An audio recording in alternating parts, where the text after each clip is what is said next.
Today, right before me here, we've got 4 boxes of used oil from the restaurant, and they were about to go and throw it in the bin.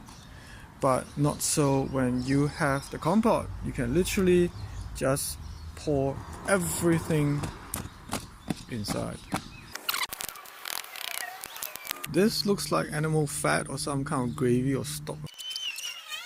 Now this is real oil. Actual cooking oil. I'm just going to close it and come back next visit and see what happens. So it's been 4 weeks since I put the oil into this pot. Look at that. Look at all this gooseberry. Yum yum. And so let's see what happens.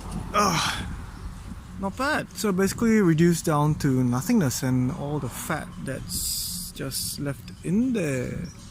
I'm not going to dig it up because it's a bit yucky, but as you can see, it's nothing wrong. The plants actually do like it.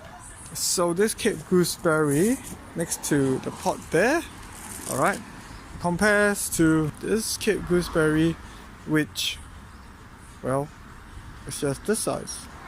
You go figure.